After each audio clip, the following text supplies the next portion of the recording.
5 guys to monitor. All right, we're getting to crunch time. There's a couple players that qualify for this, but they got to get into the Masters. Legit have to get in. No bullshit. Not many weeks left, as BP would say. Yeah. We're looking at this. Will Zalatoris got to get on his horse. Running out of time. Yeah. Probably needs a win. He did that pod with you about how he would maybe go to, all over the world to try to get in the Masters, but he's got statistically one of the best careers at Augusta National. Just it's rather short, but it's incredible. So Will Zalatoris, storyline number 1 to watch. Probably not, maybe not the best layout for his skill set. But anyways, he's next, 291 right now in the world. So win is only really what does it. All right, go ahead. We got Brooksy, underrated storyline. I mean, he's the design consultant at this golf course. That's right.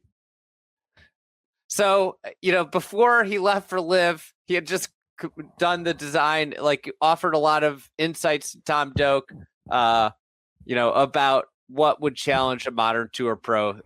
Honestly, things they basically put into play things that he doesn't like. So can Brooks slay his own dragon here? Interesting.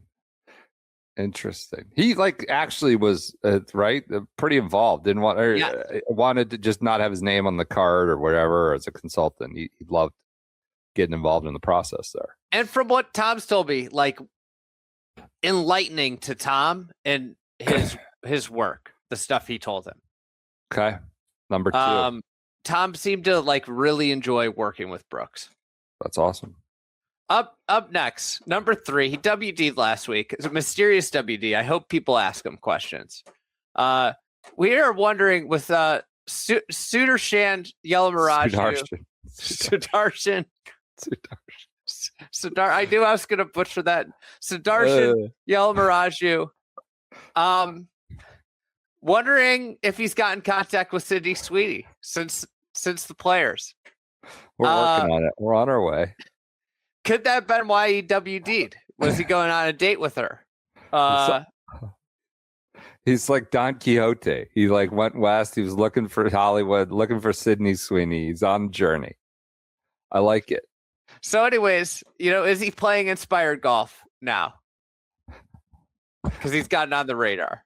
I mean, I just think he's gonna have to get on his horse with the performance if he wants to continue to make an impression on Sydney Sweeney. So I think he's gonna have to play well and really ascend up the star charts on the tour. All right, up next, we're going with the formerly big boy. He's trimmed down a little, but this is a primo course for hit it hard and find it with the overseed. Plays a little bit softer, takes a lot of the teeth out of the greens and the penalty for being in the rough. This could be just a big Potgieter week. Aldrich Potgieter.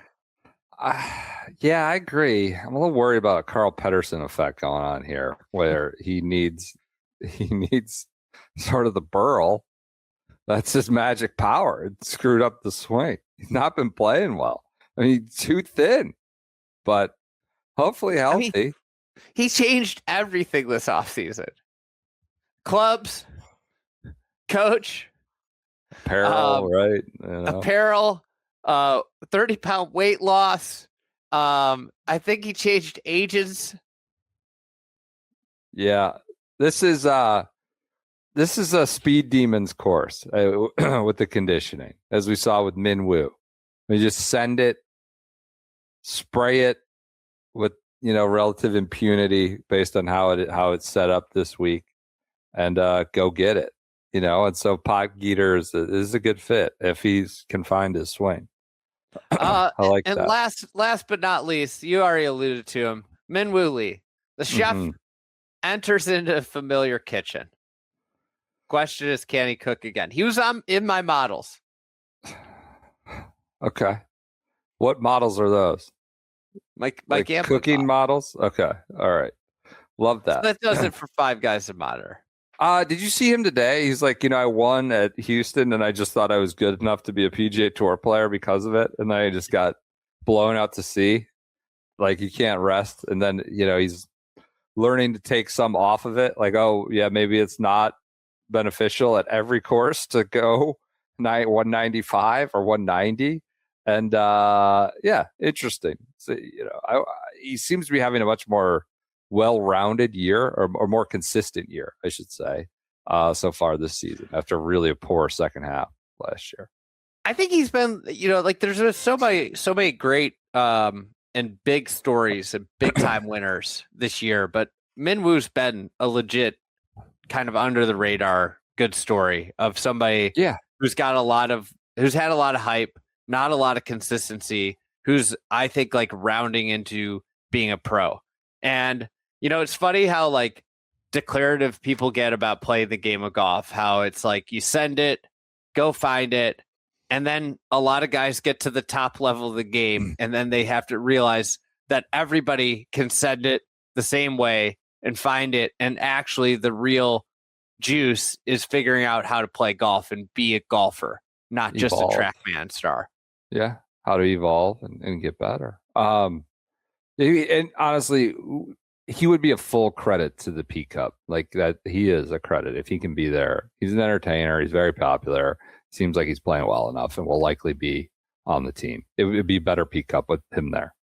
So. It's funny. I was listening to a pod. Russillo had Jim Jackson on. They were talking about the tournament, and then they were talking about draft projects, specifically Akoff from Arkansas. And Jackson said something interesting. He was like, everybody that goes to the NBA has a weakness.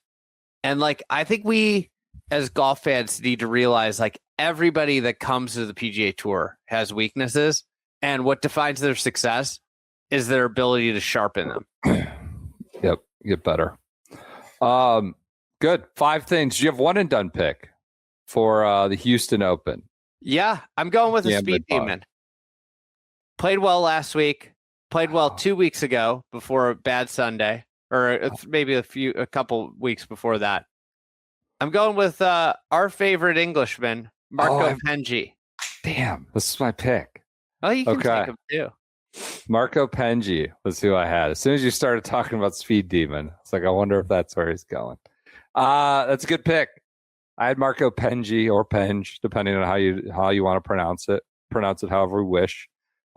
Peach, do you have a pick for the Houston Open? I am. I'm gonna take a lesson from Chasing Sunday, everybody's favorite video on the internet. Chris Gotterup, a frustrated Chris Gotterup. You're that he can't wait to get to Houston where I can hit it wherever the hell I want. So hell yeah, brother, you better win now. You wanted to get out of Sawgrass so bad and get to Houston, cash it in. All right. Was that a bad clip for Gotterup with like regards to like precise golf courses? Not if he wins this week. It's not. Call the shot, damn it. He won are you gonna be excited to run and I guess it's a revealing one, right? It is. Yeah. I mean, in his defense, he was not having a tough week, probably just lashing out a little bit. But I do think like everybody generally starts their career hating Sawgrass also. Yeah, that's fair. Yep. I would agree completely with that. Other notables, we have Mason Howell playing the amateur USAM defending champ, obviously still in high school, Mason Howell. I did like the PGA Tour's AI write-up of him today. Said he has not competed in this event the last 5 years because it's all just AI, which is technically true. Yes, Mason Howell has not played in the Houston Open the last 5 years. And then talked about the setup. He didn't play when he was 13. So he'll be in the field.